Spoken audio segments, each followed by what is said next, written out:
Hello guys, welcome to part 6 of this Pygame tutorial where we are making a sliding puzzle. And in the last video we managed to make the shuffle button works and we created the shuffle function. So if you click on the shuffle button, it shuffles for 2 seconds and then stops and you can play the game. If you press the reset button, it will reset.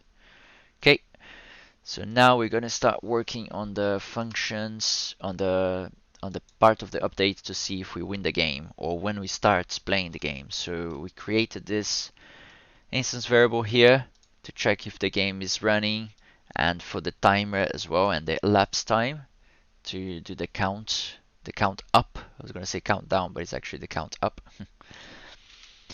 So let's go to the update, and in here we're going to be checking if self dot start game.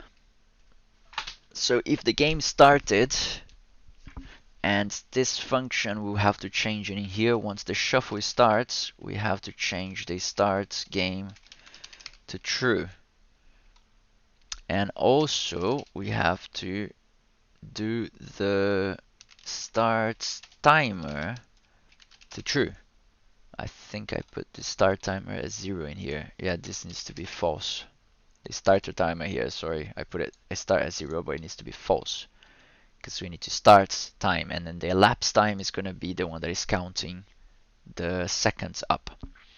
So in here, if the self to start game is started, it's true, then we're gonna do this algorithm to check if we complete the game. So if self dot tiles grid is equals to self dot tiles grid completed, that's why we created 2 grids at the beginning. One is so we can play, and the other one is just the completed one, so we can check against the played one. Then we do self.game. Self.start game is false, because we need to stop that. And then we're gonna do the high scores after. Okay, so go back one here, still on the self.start game. We're gonna check if self.start timer, and then we're gonna create a variable in here, self.timer. Don't think that needs to be a self in there. Let's just leave it for now. So this is gonna be the time.time. So we're gonna take the actual time whenever we go through this, and we're gonna do self.start timer. We change this to false because we already started, so we're not gonna go through this again. And we do self.elapsed time equals time.time minus self.timer. Okay, so if we start the timer, then we check what's the current time, we set that to false, and then outside of this function we check the elapsed time, how much time has passed from this to the timer. This update has to be at the end here. So after we do all of this, we do the update.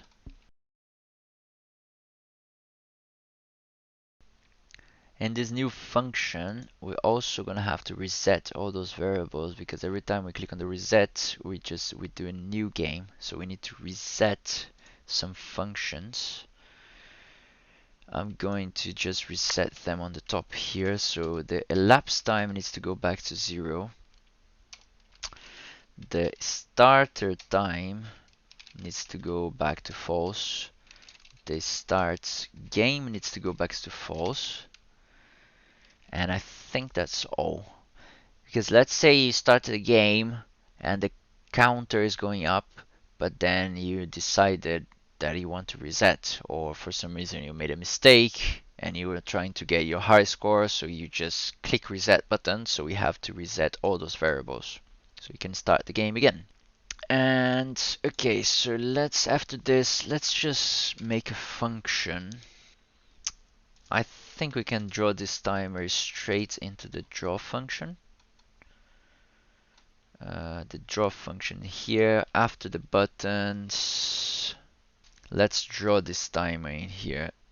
So let's create a UI element. Let's see if this is gonna work. The X and Y is gonna be 8, 25 for the X, 35 for the Y, and the text is gonna have to be the self, it's a string. It's gonna be the self.timer. No, it's actually the self.elapsed time, right? And let me see if this is gonna work. Because in my code I have in a separate function, but I don't think we need to use a separate function for this. Self.screen. Let me see what this does. Okay, this is 0. And okay, so it's counting up. But yeah, this is a massive number in there. Okay, if I reset, then it resets. And I can shuffle it and starts counting up again. So instead of having this, I'm just gonna make it to only count 3 after the decimal point. So we're gonna show the first number, the decimal points, and then 3 numbers after the decimal point. So for that, you do percentage dot 3 f and percentage self dot elapsed time. Do I need to convert this to a string? Let's see. No.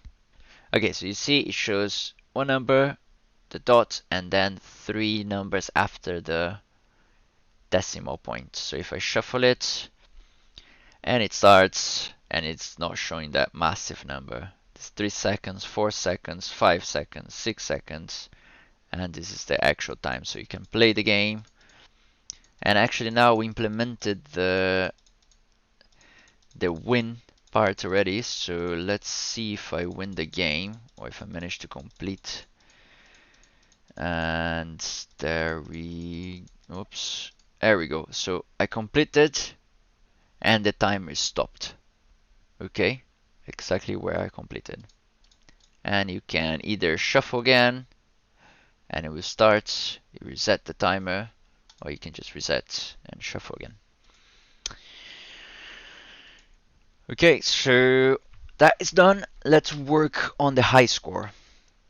Because I want to save the high score into a separate file so it keeps updating there if you get a lower score than you did on the previous game. So for that, let's go on the top.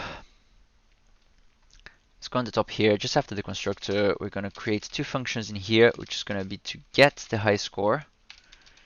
If you watch my previous tutorial on the snake game, we're going to be using the same functions that we used there. I think it's going to be the same ones. Yeah, the get high score and save high score. It's very similar. So the get high score function, we're going to open a file which is going to be called high score.txt. We're going to open this as read mode and we're going to call it file, and scores is equals to file.read, and we're gonna we don't really need to split the lines, I guess. I have split the lines because I have multiple scores on my text file for like medium and hard as well.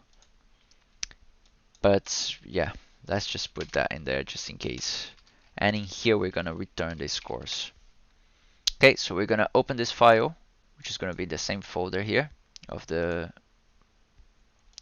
puzzle. We're gonna open that and we're gonna read all the lines and we're gonna split them and we're gonna return the score. Okay, and then we're gonna have another function here which is gonna be save score. Whoops, save score, which is gonna save that score to the file. So the same thing, we're gonna open a high score.txt, but now we're gonna write to it as a file. So file.write, this file name here, you can put it whatever you like. I just call it file, okay? It doesn't need to be file. We're going to write a string and we only want to write 3 numbers after the decimal point again. So we're gonna do the same thing. So string percentage dot 3f, and we're gonna skip a line just so every file that we write in a different line. So we write in this, and then we're just skipping a line for the next one. It's this one we're gonna have only one high score, obviously, so you don't really need this. But as I said, in my main game, in the game that I built, I have like medium and hard. I will show you guys at the end. So I have like 3 different scores in there. And we're just gonna save, the high score, which is gonna be a variable that we have to create in here actually. This high score, self.highscore, let's just create that now. Whoops. Self.highscore is gonna be equals to float, because it's gonna have to be a float because we have the decimal points in there. And it's self.getHighScores and 0, which is because this returns a list. Okay, so you cannot store a float value in it. You cannot store a list in a float value. So we have to take the first element of that list, which is the only element on that list anyways, in this case. Okay, so we are storing the float value into this, and then when we save the high score, we are writing that high score in here. This high score is going to be updated in the update function. So let's go into the update function.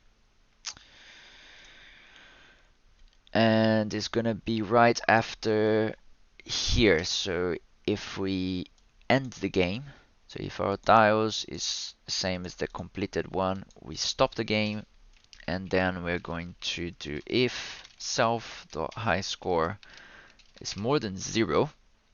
That means we're checking the previous high score. So if that high score is more than 0, then we want to check if our score of the present game is more than that high score. Oh, so in this case, it's less than that high score. So if it is, then we update. If it's not, then there's no point, because it's not really a high score.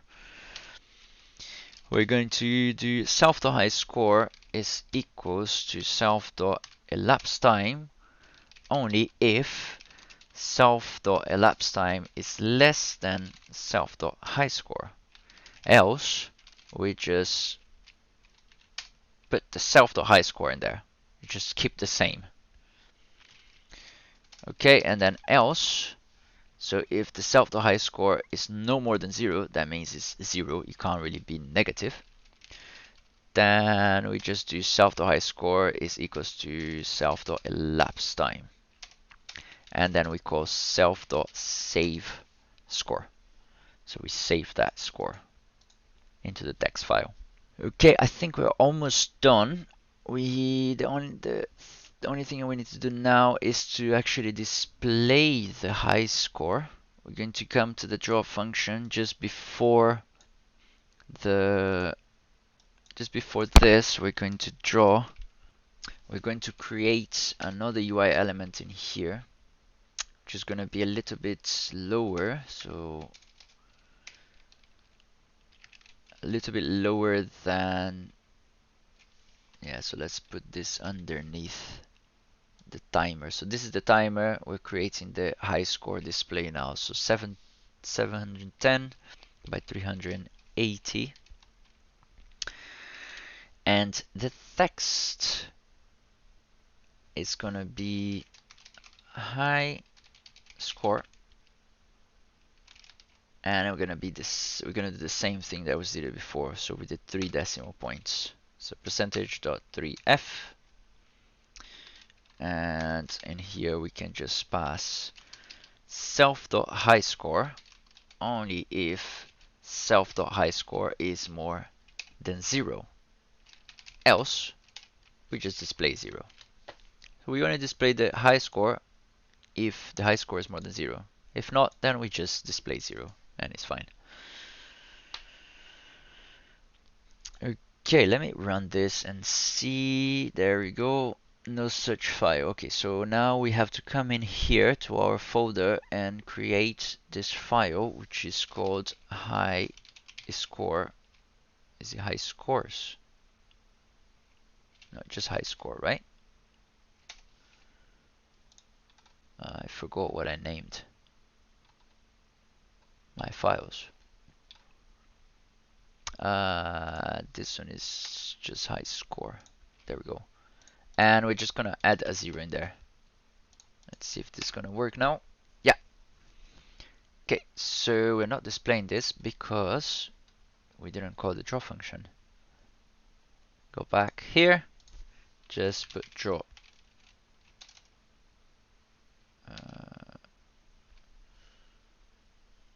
Am I missing something there?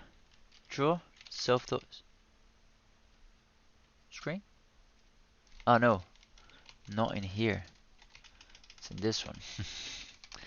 Draw self-dot screen. It's massive. The UI elements. Where's the UI elements? Let's make this 30. So I just came to the sprites file and the UI element class, the draw function. I just changed the font size. It was 50 before. Just put it 30. And there we go. This is a little bit smaller as well, but it's okay. So high score is 0. Okay, I'm gonna play this once so we can see if it's working. So I'll shuffle it. And the timer starts and I can play. Okay.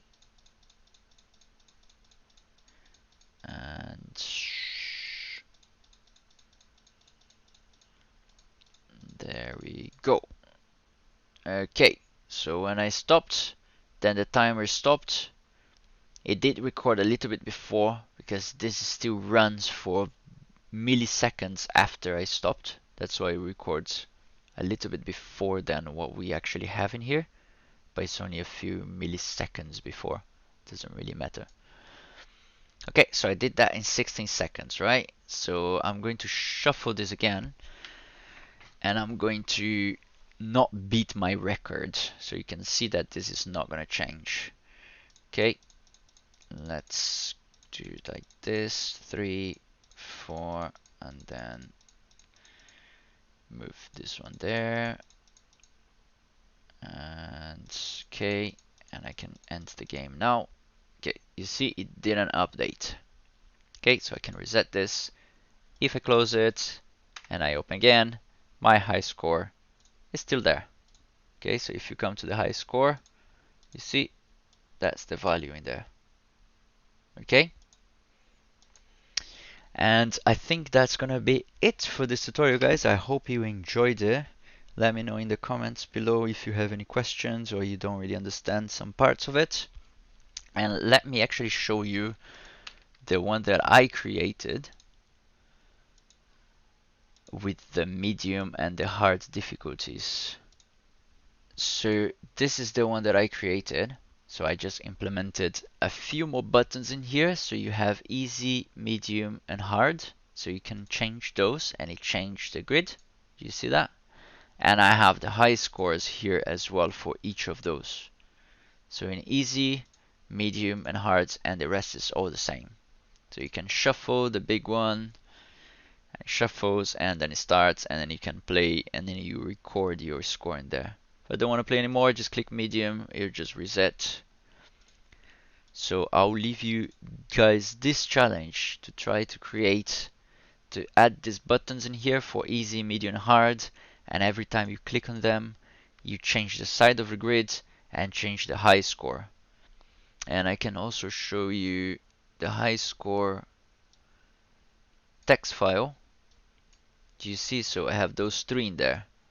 That's why I was using this as a 0 as a list basically, and we're splitting the lines. It's because I have 3 scores in there for easy, medium, and hard. Okay, I can just give you a little hint of it. It's this one here. So you don't have to add too much to it.